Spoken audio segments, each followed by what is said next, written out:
Welcome to the Tragedy Academy, where you are the teacher and we are the students.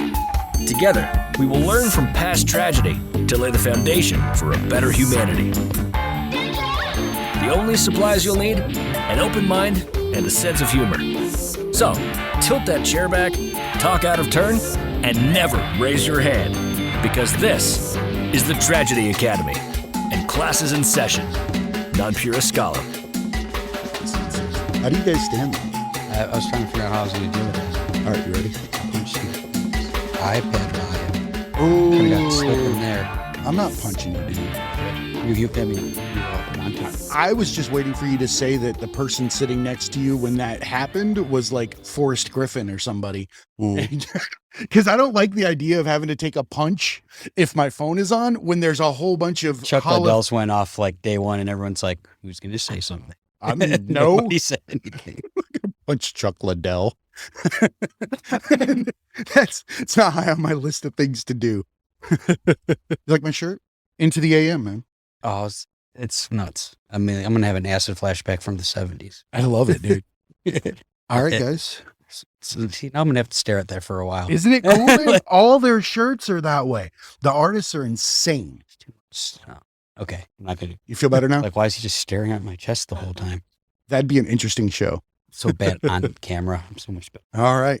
Welcome to the Tragedy Academy, a show created to bridge societal divides in a judgment-free zone using candor and humor. My name is Jay, and I am joined today by my co-host, Gary. How you doing today, Gary? Good. How you doing? Living the dream, my man. And I also have my father-in-law here, Gabe Torres. How you doing today, Dad? I am doing good. Sorry you called me. Sorry that I called you. I'm pretty sure you're telling the truth. Gabe is here today to talk about his time as an immigrant coming from Colombia to the U.S. And more importantly, we kind of, Gary liked the idea of getting some background on streetball and what it's like as a young immigrant coming to New York and playing in that area. So I'm going to hand this off to Gary because I think that he's got a really good line of questions he wants to talk to him about. So go ahead, man. Thank you very much. And thanks for being on the show. I have so many questions. I don't even know where to start, but I always wanted to play basketball as a kid. I'm 5'4", if that. Grew up in Cleveland, really big sports town, and I was terrible. I went whole seasons without scoring. So it was a dream from the front row, to play. I watched tons of street ball growing up. There was these And One mixtapes that came out in the 90s. That was hip hop music, and all the Rucker Park and everything got really popular again. So it was a phenomenon. They even had street ball leagues. How, have you seen any of those, and how is it the same or different from your era? Or if you could just describe, what the street ball was like in the 70s. All right. You're asking me to go back centuries. I'm sorry, bad word. Started out in Colombia. Let's transition from there to Manhattan at some point. But started out in Colombia in the early 60s. Watching somebody play basketball was something that kind of caught my eye. In 6th grade, 7th grade, the high school said, "Hey guys, you want to play ball? We have a coach. You have some aptitude for this. We'll get you trained, and then we transition you into the lower grade of basketball here at the school." Yeah, I would like to do that. So I had this old coach and started with dribbling and started with passing and starting with conditioning. And gradually, the more I did it, the more I liked it. From there, then the high school had some sort of league, and things developed from there gradually. The once a week became twice a week, 3 times a week practice, and dribbling, passing, shooting from the foul line, 2-point shots. At the time, there weren't any 3-point shots. Only if you get the charity line, you would do your 3-point shot. Gabe, what's the charity line? I don't think a lot of people are going to know what that is. This is where you throw. I feel like this is made for me. Where you throw, you get fouled and you get a shot. And if you get fouled in the act of shooting, you would then go to the charity line and get somebody. Slang for the free throw line. Yeah, the free throw line. I like that. The charity line's a great way to charity stripe, they call it sometimes. Okay. See, that's different language here.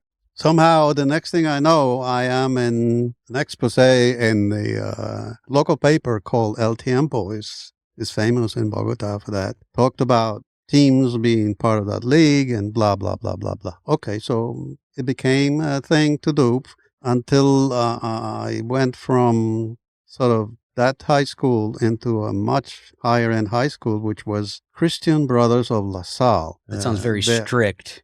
My knuckles just hurt hearing that name. This is where the real ball started for me because I had an excellent coach, somebody who had been part of the national team of Colombia. And then my skills really started to develop. Next thing I started to hear point guard rather than shooting guard. I think, wow, that kind of professionalized stuff. All right. That's people that don't know, that's like the quarterback. That's the guy that decides how the plays are run, right?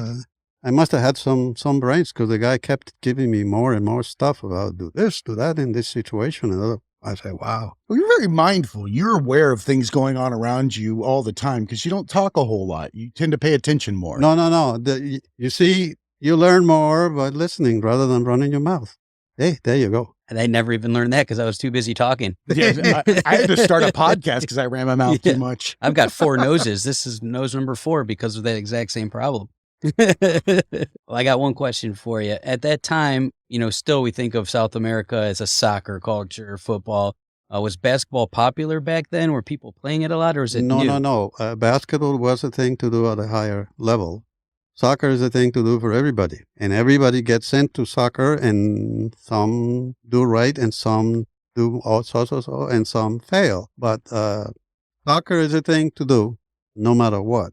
It sounds like, because I get what you're asking here, I think that it's similar to, like, in the U.S., soccer is that white-collar, upper echelon sport that everybody that's rich plays, where in Colombia at that time, it was the kids with money that went to the academies were playing basketball versus, like lacrosse or something like that, like we would do here. So to tailgate on your thought, also, I was lucky enough to get a need scholarship in this high school.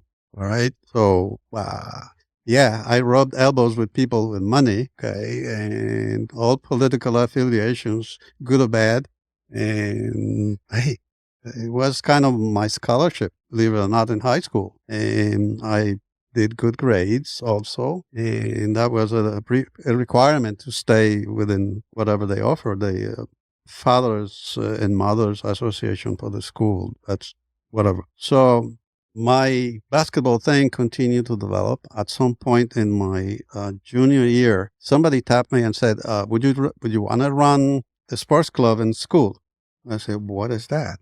I don't know. It has a name here in English, which it eludes me right now. But yeah, it's like, you want to manage this damn thing? Yeah. What am I going to do? It's like a small Olympics within the school. In other words, I went from basketball to running chess to running track to running the soccer thing and then some other things. And then, by the way, at the end of the year, you need to put in the yearbook a summary of what you're doing. It's like the managerial thing that I've been trying to do. What year was this, or around what time? Between 66 and 69. So the world's going to war. There's a lot of stuff going on. Yes, absolutely. It was a refuge for me in many areas. And incidentally, at the same time, I was doing my military service. I was doing basketball, my regular schoolwork. And then on Wednesdays and Saturdays, it was the military thing to do, because it was a pre-requirement. This is when Vietnam thing started, blah, blah, blah. And you needed to be kind of ready. You never know, blah, blah, blah. Old stuff, politics. Towards the end of 1969, again, I run the sports club. I think colleges here call it intramurals. Yes, that's what I played. Right? So, and that's poorly. You get there no matter what, whatever you want. And I did again a major thing for intramurals, and it got published in the local papers. The TV station came and do exposés on us and all that. And all the time I was kind of behind the scenes, organizing referees, paying people that needed to be paid, that kind of stuff. So yeah, it was a managerial job that I was doing. And I didn't know I was doing it, but someone I was doing it. You're living in two different worlds here is what it sounds like to me. You're living in the upper echelon rich world, running around with these kids and having these interactions and then you're going home where you're not on scholarship and you're living with all your friends and family and things like that. What does that look like? Because I can see how some people might have some jealousy, or you were able to bring things back to them, whatever it might be. It's an excellent question, because while in this high school environment, yeah, I got exposed to people with money. These people came from any part of Colombia, and you heard my dad has this, my brother has that, we are politically connected with this and that, and I was a poor sucker, pardon the language there, but I had to go home and reconcile that. Yes, there was an adjustment, and then many times, hey, we're going to the coast, do you want to come? We'll fly you, we'll take you. Oh my God, things happen, and they took me, but flying was not that common. I could never invite any of them to my house because it was a poor place, a poor apartment. That's all it was. Yeah, that was an excellent question. Thank you for asking. Yeah, and that's rare back then, probably in Colombia, going on a plane, in the 60s. No, and yeah, you had people didn't do that. There are people there that have money. It's just you don't know them. You don't even know where the money came from, because we're talking about the 60s and 70s. Yeah, that's the other one. You got to be very careful, too. You got to blow the powder off those dollars. Yeah, there's some questions, that. Right? You don't know that. So I graduated from high school in 1969.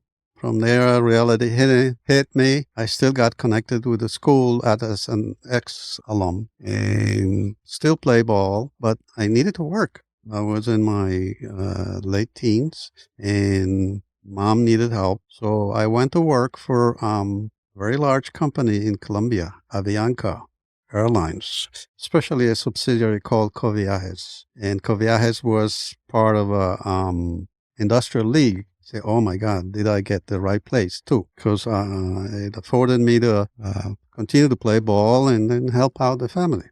All right. Perfect scenario. So I had to hire the coach, because these people knew that somehow I had an idea how to play ball. They said, no, we'll pay the coach. You select it.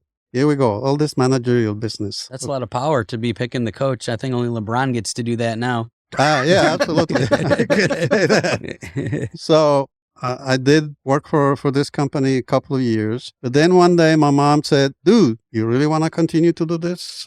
Before you get married and start to have kids, there is an opportunity in the United States. And that kind of resonated with me, because she said, look, you have some lost cousins that can help you. You are in the airline industry. You can get free flights, from Bogota to the coast and from the coast to whatever, the U.S. And hey, Mom was right, because I looked into that, and Avianca said, yeah, when you're eligible for vacations, we'll give you a trip to Barranquilla or Cartagena. And from there, if you want to go to the U.S., we can use Pan Am, the good old Pan Am, believe it or not. Time ago. Yeah. Believe it or not. So one day, somewhere in July, I said, hey, guys, I need some vacation time. I already had bought my dollars, and I already had my passport, and I did it. The thing is... were you nervous? Oh, yes, I was. Absolutely. All alone. Yeah. All alone. I'll tell you the story so that I'll piece it together with the basketball once in the U.S. I was given a free ticket to Barranquilla, and then I had somehow booked through Pan Am at a heavy discount, again, because it's part of the industry, to Kingston, Jamaica, right? And from there, Pan Am would pick me up. Pan Am would be coming from somewhere in Europe and pick me up for free and drop me in New York City. Did you just complain about like a short flight from Vegas to here? I was just like, okay. So, you end up in Kingston for, a 2-hour layover, ends up being 3 weeks, right? No. I timed it so that I did it all. I laid over in Barranquilla for about a night. Then I did my connection to Jamaica. And in Jamaica, Pan Am was great. I mean, God, what a way to go. Well, back then it was an elite event. You wore like fancy clothes, a top hat, and I wore sweatpants. Long stem cigarette. Yeah. Oh yeah. A poor guy from Colombia looking into this, I say, wow. Probably had real silverware and a tray. And they give you the girl, the ladies, okay, whatever, used to come and say, what would you like to eat? It'll cost you nothing. They don't just throw pretzels at you back then? Yeah, absolutely. Angrily? No old peanuts. No, instead of the cookies and the peanut. No, that was heavy stuff, good Yeah. stuff. Yeah. All right, so I'm there the middle of July and get off the plane, and my English wasn't as good. Yeah, whatever I learned in high school, it was important, but my enunciation or pronunciation wasn't there. So get off the plane, I go to the bar and I said I wanted a soda, and I couldn't articulate. Then the bartender said, "How about a beer?" I said, "Oh, yeah. Welcome to America. Yep. How about a beer?" I said, "Oh, okay." Doesn't taste And like then Pepsi. he looked at me and said, "Son, are you old enough to drink?" Because I look like a kid, I say, "Yes, sir, I am. I'm old enough. I'm 20 plus." "Okay, we'll give you a beer. And you got any money? Cash money?" I said, "Yes, sir. I have a couple of dollars." "Yeah." "Oh, yeah, that will do. I will Oh do." yeah, whatever you got. Oh, Yeah, come on, whatever you yeah, got, sure. yeah. Sure, it's $988. Yeah. Correct. So There I went all your drank the money. beer, and I felt much better. And I waited for my connection. Next thing I know, I'm in Panam, all the way into New York City. That's got to be crazy. I mean, Oh, especially I'll from tell you why. Jamaica then to New York.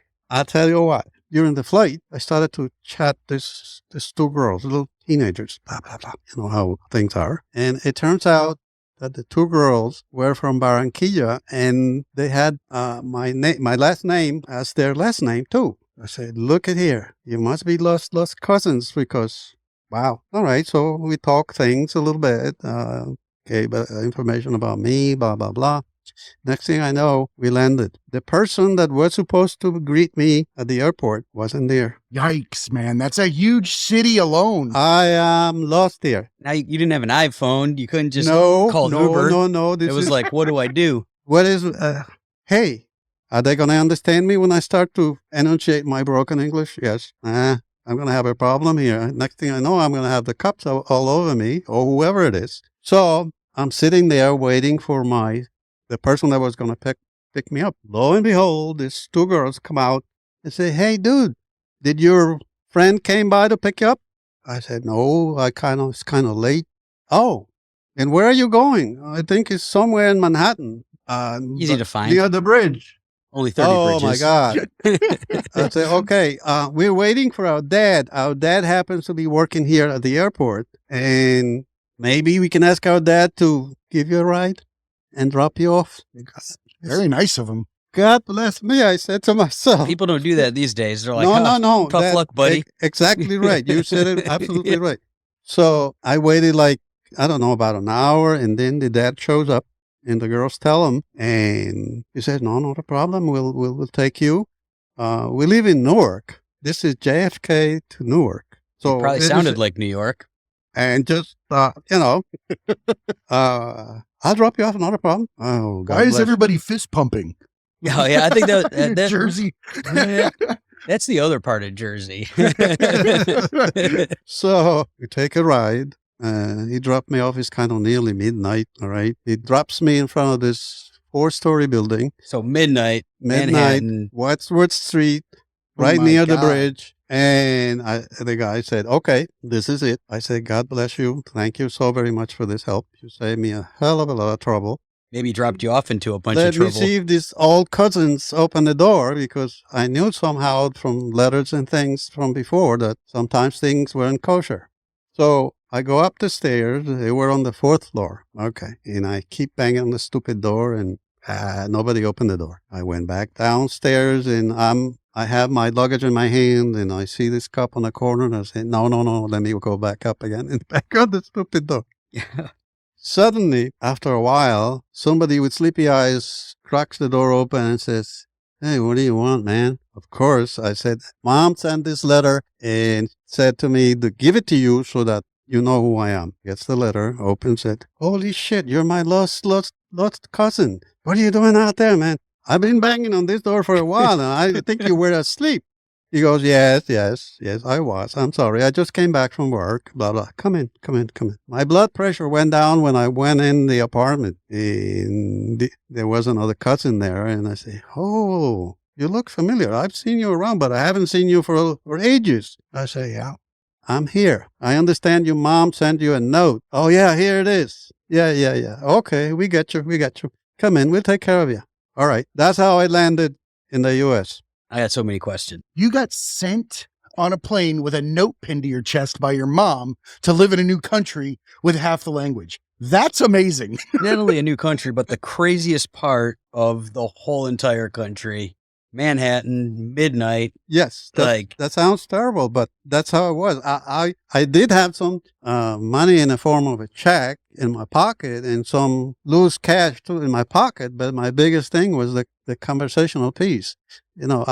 I say, how the heck I'm going to do it if I'm really going to be in trouble? My mom always told me that I was a lucky guy for some reason. I said, now I know what my mom meant. Tell me how it looked when you got, like, people see Manhattan now and it's Times Square. It's big lights. Like, what was it like when they opened that door and they let you out of the car and you had to look at this for the first time? My biggest eye opener was the bridge, the George Washington. I said, wow, I never seen anything like this. And then I go to the apartments and I said, it's kind of dingy. They're full of graffiti. My God, I don't know. And then I see on the street all the double parking and all that stuff. I said, wow, there's a lot of people in this area.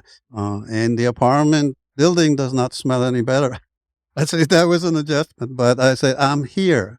I am among people that kind of know me a little bit, which is a great pressure relief as far as I can tell. Did you want to turn around? Was there any part where you were like... Yeah, the first time shit, when I started banging on the door and they never answered, I said, now let me go back down and see what am I going to do next. But then when I'm on the street and put my luggage on the sidewalk and I glance to my right, and there is this cop looking at me like, what the hell is this guy doing with this luggage at this time of the night? And I said, no. Let me go back inside the building and keep banging on that stupid door. That's what I did. So many bad things could It's a happen. good thing you went back and pounded on the door. Yes, because he finally woke up and read the letter, which was good. And the other person that was supposed to pick me up, he kind of forgot about me or something, or had issues with travel from Brooklyn to JFK. That's a trip. You managed to make it from Colombia to Jamaica to JFK, and this guy couldn't get from Brooklyn? Yeah, I don't know. Like, thanks, buddy. Again, You had all day. But you have to understand the story with some immigrants. They tend to stay in clusters where they're like a cocoon. Yep. Okay, you speak the language, you continue with the things that you do, wherever you came from, etc., and sometimes they don't venture. Yep. I learned this later on when I went back to school to help out with my English. One of the advices that I got from my teacher at the time said, you need to kind of get away from certain crowds and you need to start to assimilate. That's what I was told. Immersion. Later on, I started to do some work. First thing I learned was go to the kitchen and learn all the pieces in the kitchen, how they interact, how they play out, blah, blah, blah.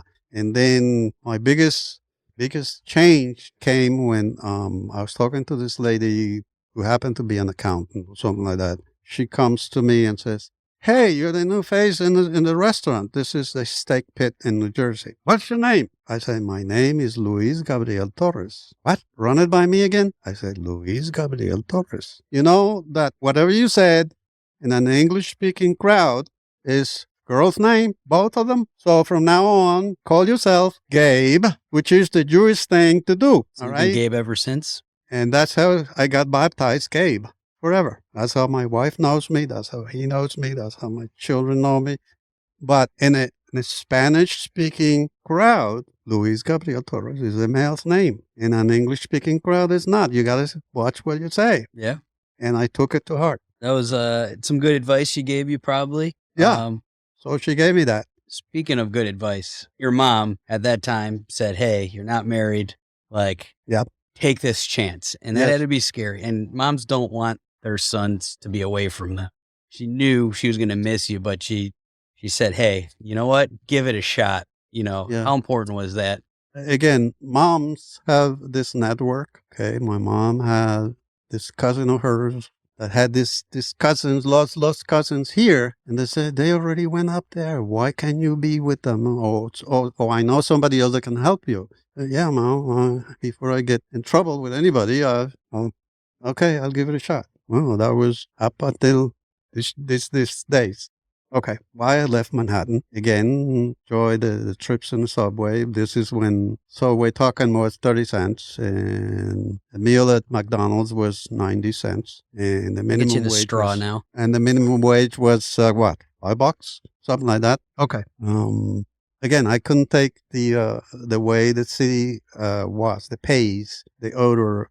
I don't know, the ambiance, really, the whole word there. So it smelled, so you moved to New Jersey. Yeah, so I said no one ever. I'm a country boy, but fortunately, I did not go south towards Newark because sometimes when I went by Newark, I said, "This smells worse than New York," People say that. and it's all because of the chemical industry. So I Yep. went up northern Jersey, borderline with New York State. Okay, so that's where Teaneck, right? Teaneck Paramus area. I started in what is it, Palisades Park, and then I went to Inglewood, New Jersey, and then I ended up in Emerson. This is where my children started to develop, and I had my eldest go to high school there. My other two kids go to elementary school there, and all along I hated winters. Okay.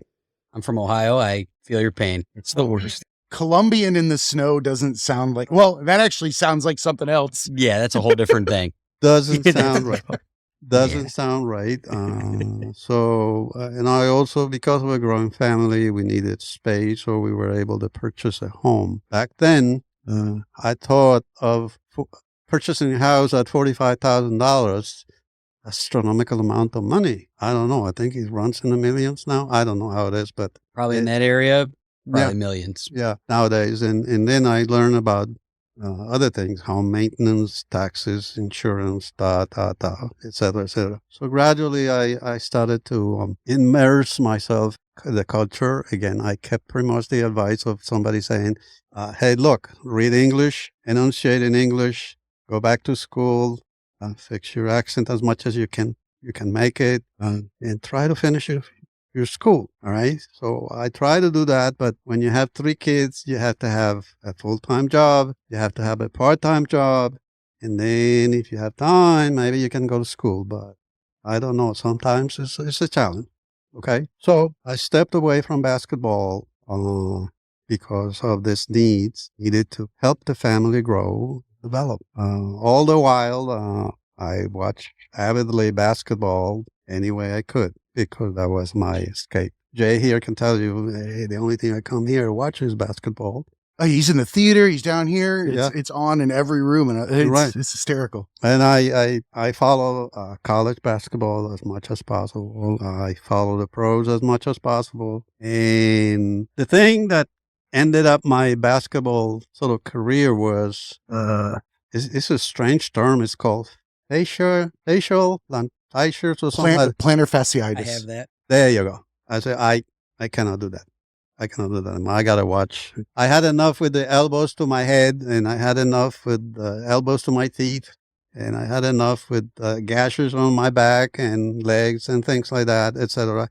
A 5'9" fighting at 6'6", 6'10" is not a good fight, especially where you're under the boards. So no. My favorite way out of there was shoot 2s or 3s, what they call now, from the corners, okay, or my fadeaway. Or my I'd have a fadeaways fadeaway. beyond that, but nothing else.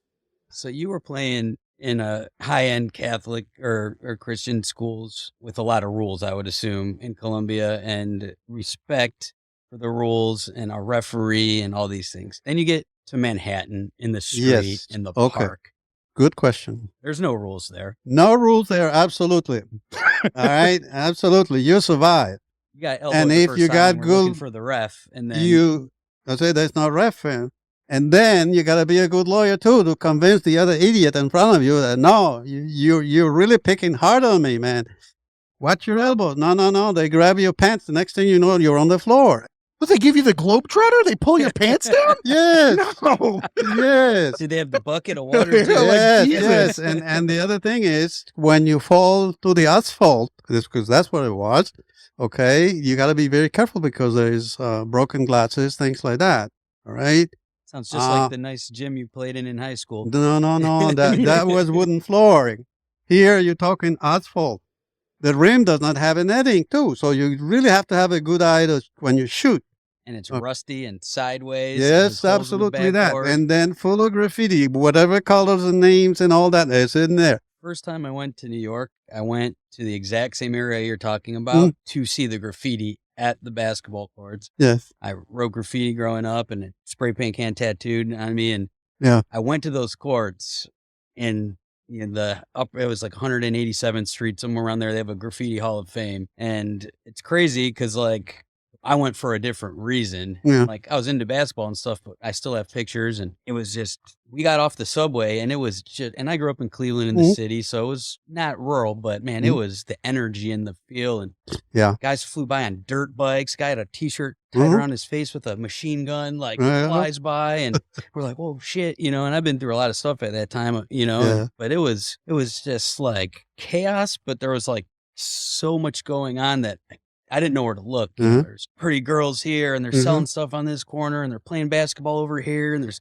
gangsters over there and there's music playing everywhere. And like, how is it like able to like take all that in when you moved there? And like, I live here now, like, how do I deal with all this? Sensory overload. It's overwhelming. It's an adjustment, pretty much, let's say that way.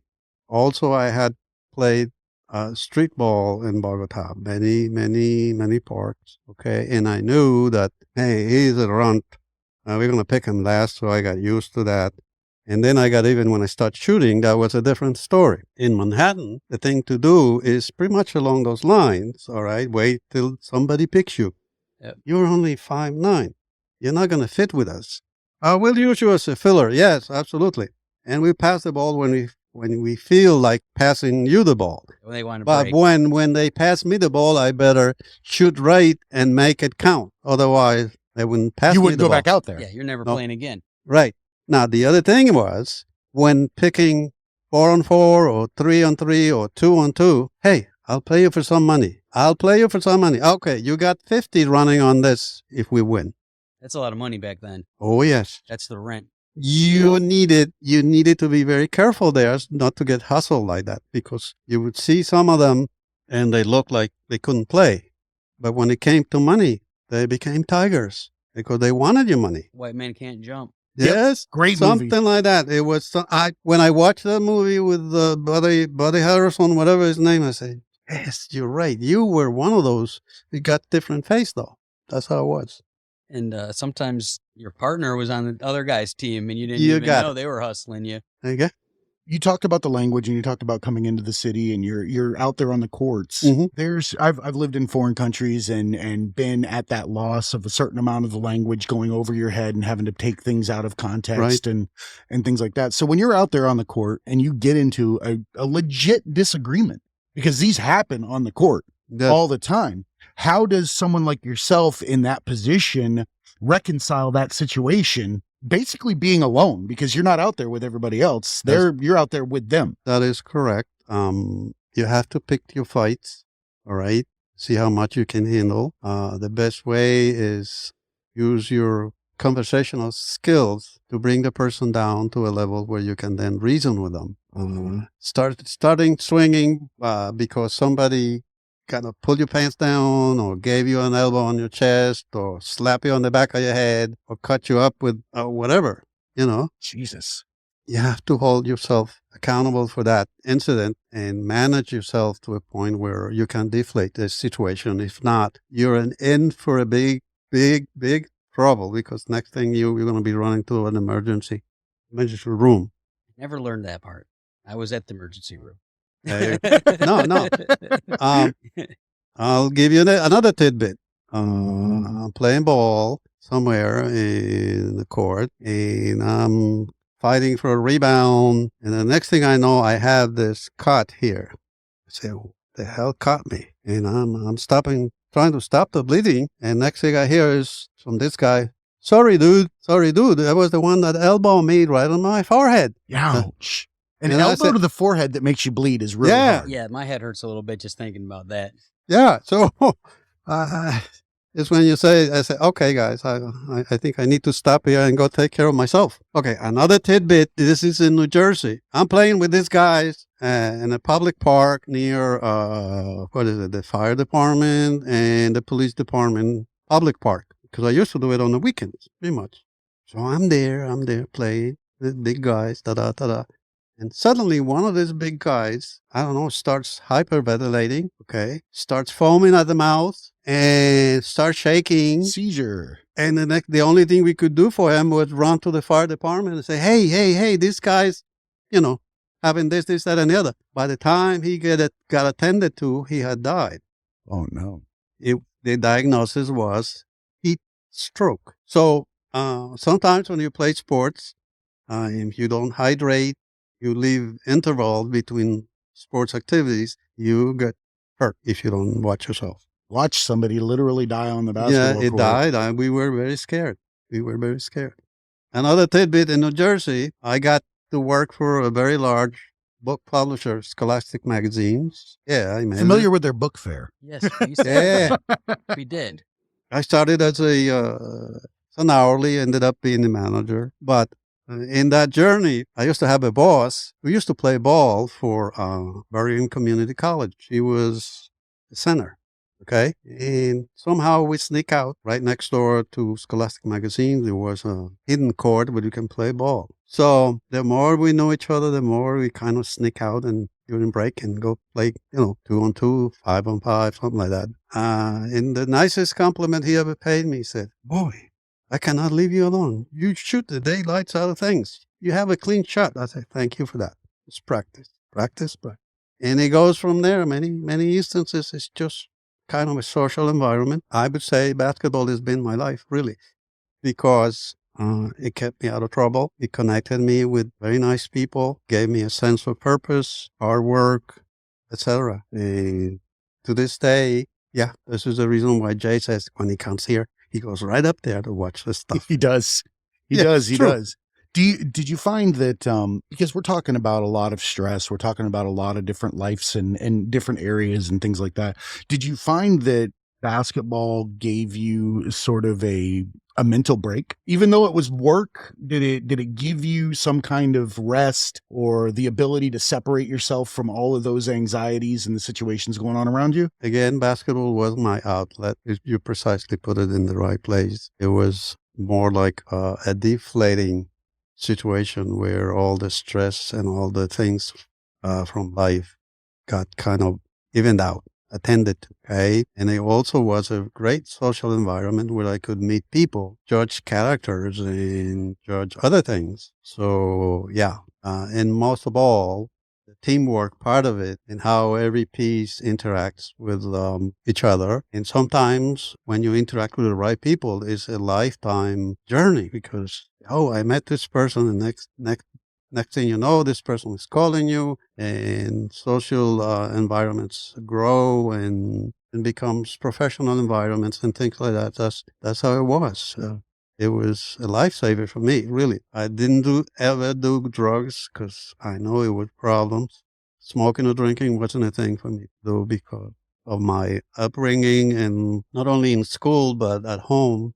So I've been most of my life a grunt, hard worker, and much less a troublemaker. That's amazing. Still troublemakers around that environment. How did you manage to navigate through the people in these parks and some of the players you played with were probably gang members or had ties to different organizations. How did you manage to be around them but not ever get sucked into it, especially with the money and stuff that was probably around at that time? Again, part of my education, let's say religious education, because I did have bishop in the family. I did have sisters, family related to religious orders. My religious education was mostly in high school when most things counted. All that kind of play a part on how I was formed, really, how I learned to respect and differentiate things, meaning you could see somebody in high school, this is a good example, with a wad of money in his pocket saying, "Hey man, let's go party." And I knew what it meant. Thank you. I pass on that. I don't need it. I would have learned that one too. Man, I didn't know no thank you at all. No, Except no. for the vegetables. Yeah. And then the other one was, what are you doing this weekend? I'll bring you, I'll pick you up and we go to do some partying. I said, no, thank you. I don't want to owe you this favor. I'll pass. Then there were others that the moms and dads had own a restaurant. Yeah, let's come over and eat. I say, oh, I'll take that one. It's easier. Good call. Absolutely. Absolutely.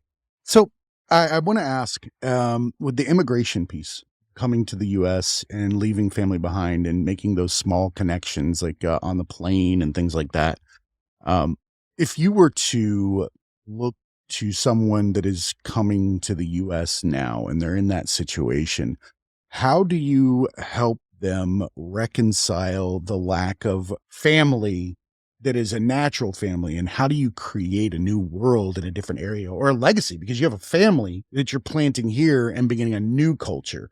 How do you do that? All right. From all the steps that I've gone through, when you're in Italy, learn like the Italians do. Speak Italian and eat spaghetti. I would say for anybody and everybody, the key to the United States, of course, education, wherever possible. The language must be respected.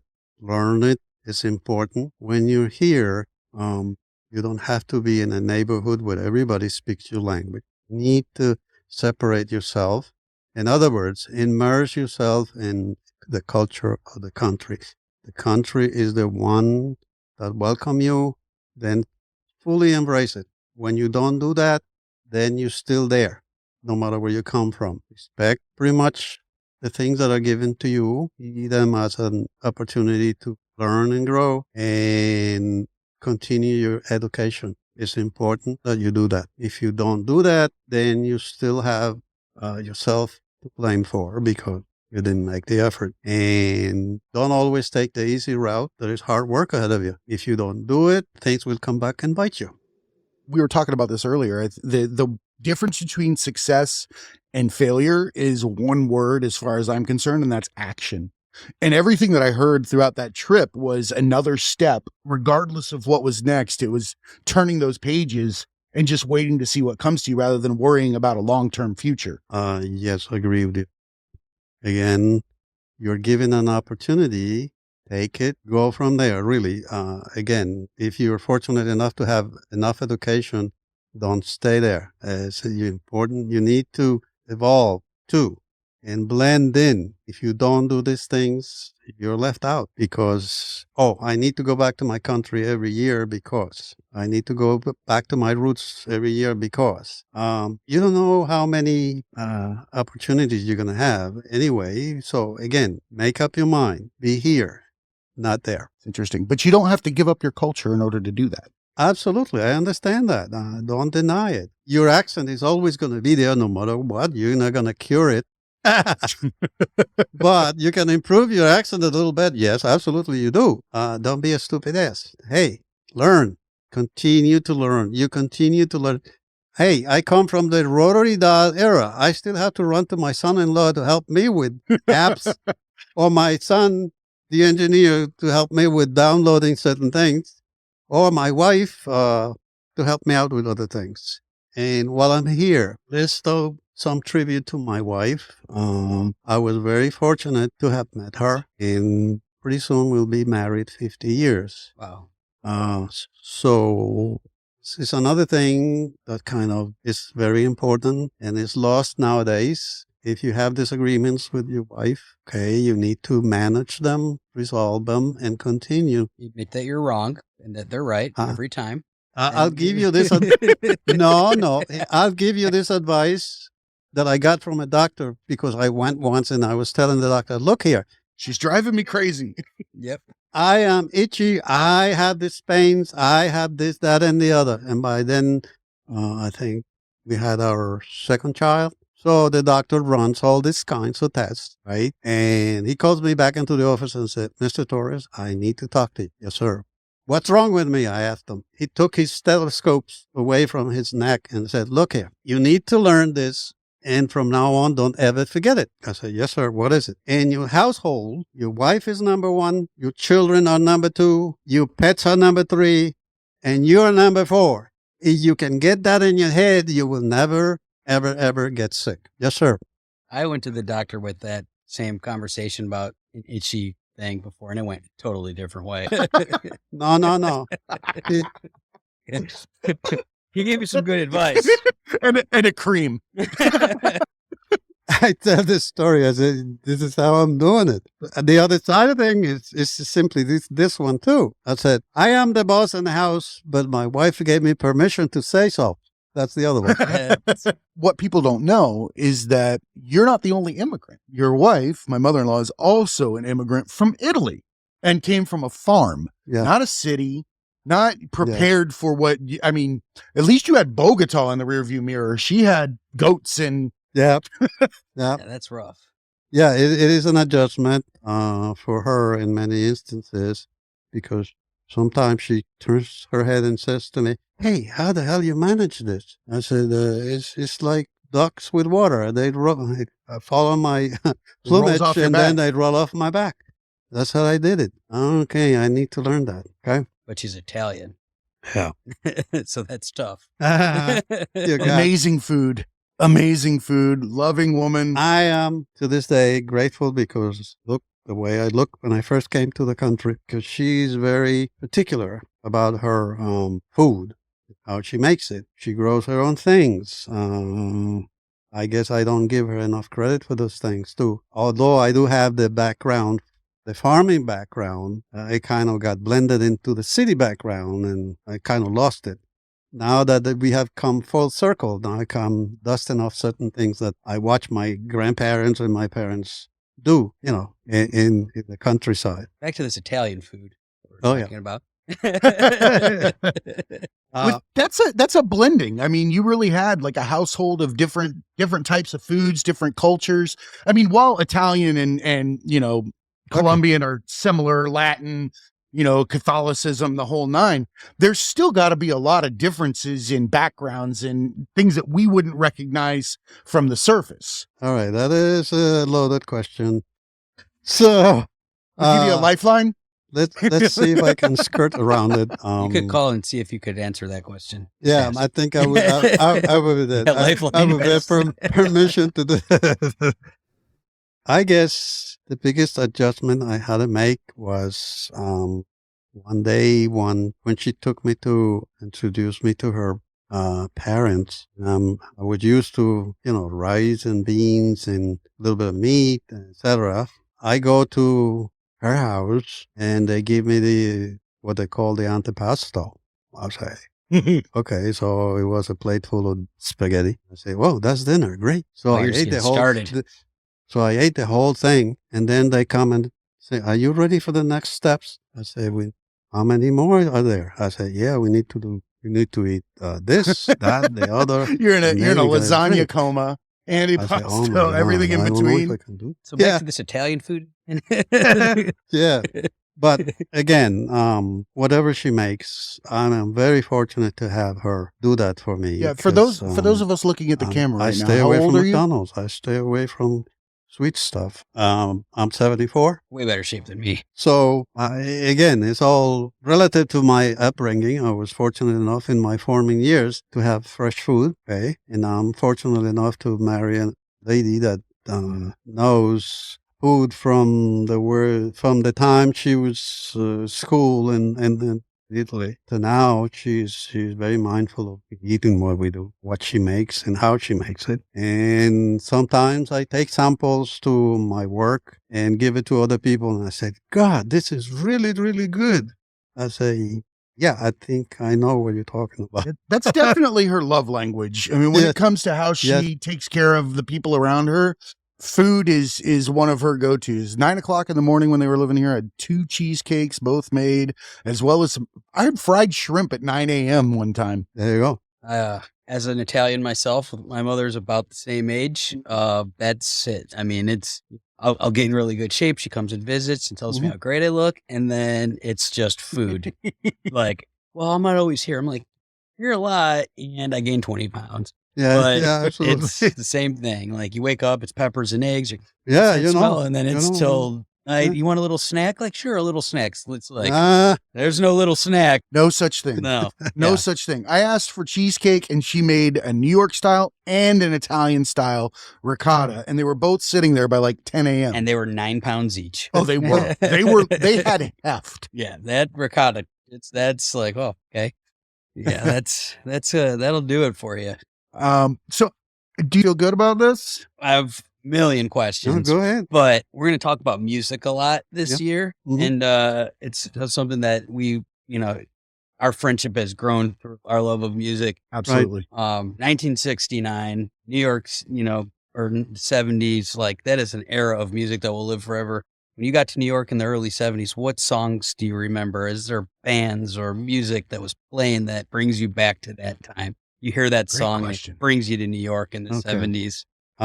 In high school, we had a special class called Musical Appreciation. Again, this is all with the Christian Brothers of La Salle. We were given a special room where we would pick our own things. Mostly, in my case, it was classical music. Okay. Then we were to render an opinion about the pieces you were listening to and what resonated most with us. I liked the class, but I did like the Beatles more. Back then. Beatles are amazing. They were amazing. Those things are later on. It transitioned to Tom Jones and Gilbert Humperdinck. Most of my musical education came from that era. To these days, yeah.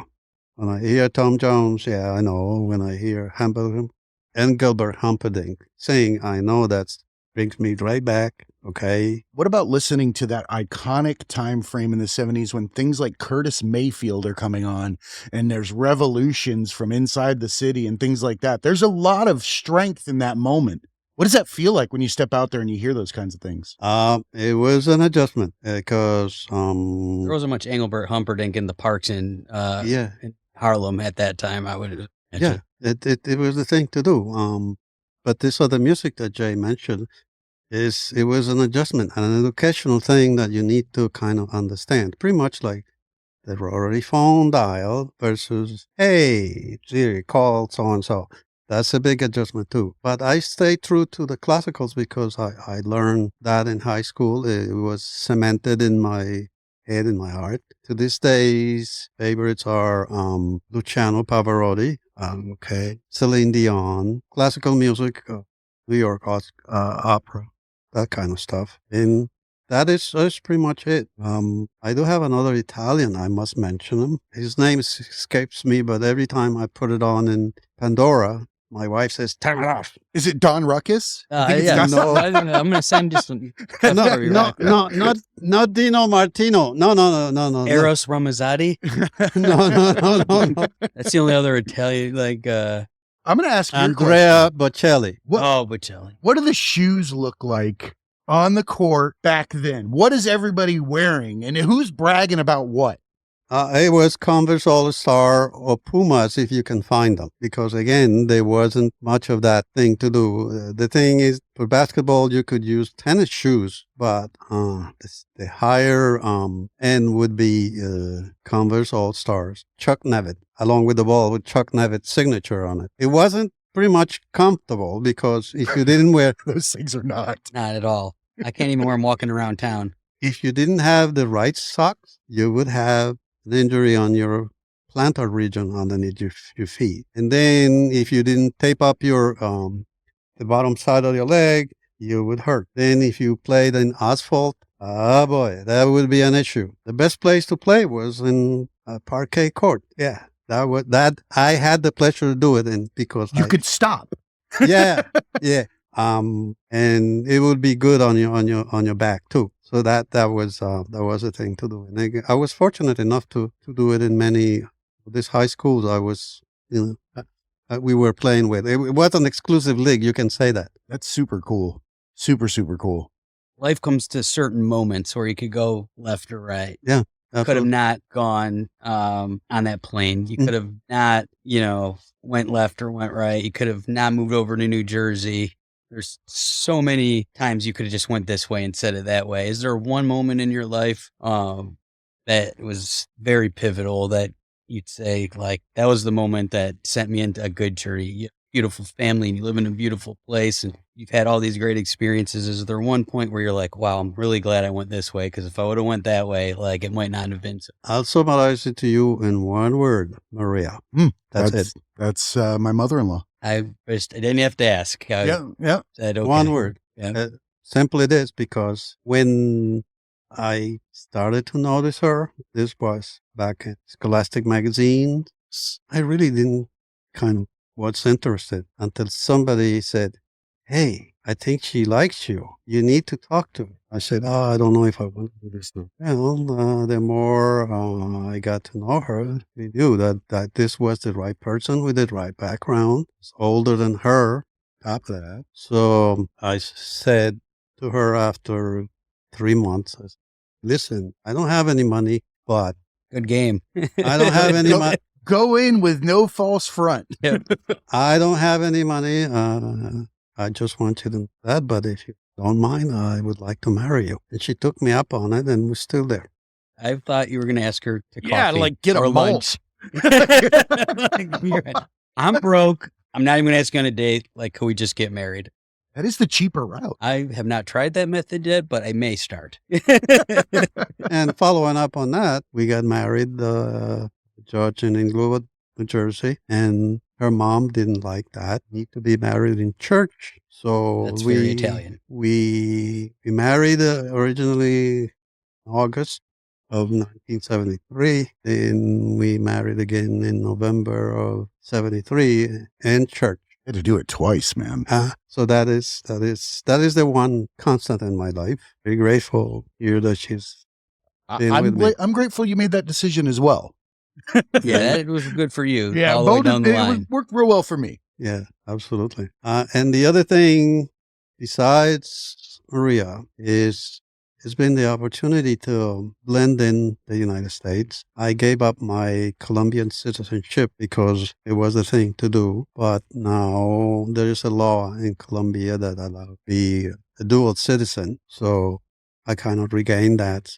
I'm a dual citizen. I don't know why I need to have a passport from Colombia nowadays, but it's here. Absolutely. Transition is permanent. Home is where your family is. That's right. Agree with that. And family is what you make of it. Doesn't even have to be blood. It can be those that bring you the joy and see things the way that you do, and you can live on that harmonic level. Absolutely.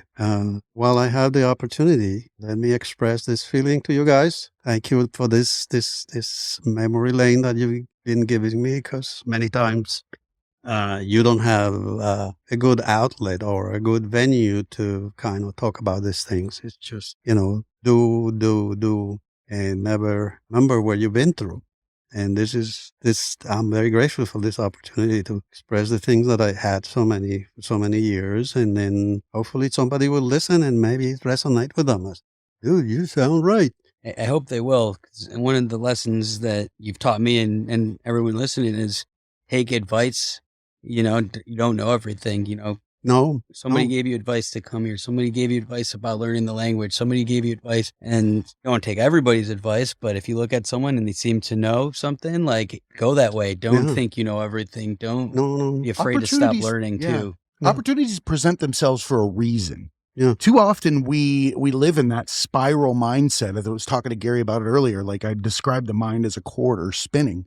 And too often we sit inside that mindset and we don't realize all the things that are going on around us, and that those opportunities are there all the time. But if your mind is spinning at the time, you don't get it. And I repeat it over and over. You're a very mindful man. And all I hear throughout these conversations is you're listening to what each person is presenting to you, whether it's going to party, somewhere, or it's, hey, make sure that you pay attention to this particular, use Gabe, not Gabriel, that kind of thing. Sometimes things are in front of you, and pretty much you can go left, right, center, up, down, downtown, whatever you want to call it. But you need to have a counterbalance, which is your upbringing. You have to respect that. It was given to you for a reason.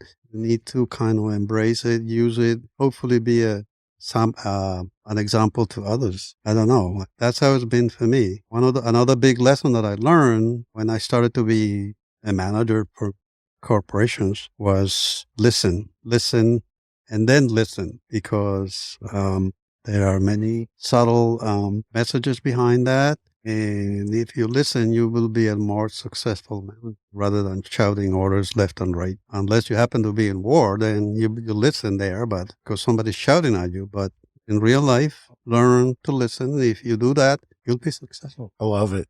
Gotta learn that one. Do you have anything else you want to ask, Harry? I feel like I've learned a lot today. Yeah, I think I would like to continue this at a later time, and there's so many things to unpack there. Oh, yes. I guess just what time's dinner? You're going to have to call her, make an appointment. What do you call her? The Minister of War? Oh, yeah. That's his title for her, the Minister of War. Amazing. That's what I call her. Very If I don't listen, I get hit with a ladle on the side of my head. Okay, or I get skinned somehow. If I don't listen, I better listen. Let's get out of here before we take a ladle to the head. Sounds good. Dad, I appreciate you. Thank you so much. Thank you for having me. I enjoyed it, truly. I really did. You just kind of put me through a sieve, and hopefully now I feel better. Now it's in my memory banks. I love it. Perfect. I also, if you happen to need, I have some old pictures. I don't know. Oh, yeah, we'll definitely be sharing that for sure. Is there for consumption. There's one of his 5'9" self slam dunking a basketball. I need to see that. Put that on the screen. No. Put my face on it. Put My face with Photoshop, but with longer shorts. Let me tell you this. For so many years, I tried to slam dunk, and the best I could do was have the ball up on the rim, half the ball up on the rim. And I keep saying to myself, my God, I think it's the shoes. Not me. Everybody blamed the shoes. Ad campaign about that. My favorite shoes ever, and it's got to be the shoes. It was Spike Lee and the character Mars Blackman. Got to be the shoes. Got to be the shoes. Got to be the shoes. But it's funny though, because when I had my high school coach, that guy was my size, and he was dunking. I don't know how he did it. But you could see his muscles. The upper thighs, you can see them. Donkey thighs. Yeah. Okay, you can see. And now I know it's not the shoes, it's his muscles. I know. Still buying the shoes, and I still can't dunk. I think in your 40s you've learned. I'll always try. I will try. All right. Well, thank you so much again. And remember, everybody, be cool and keep learning.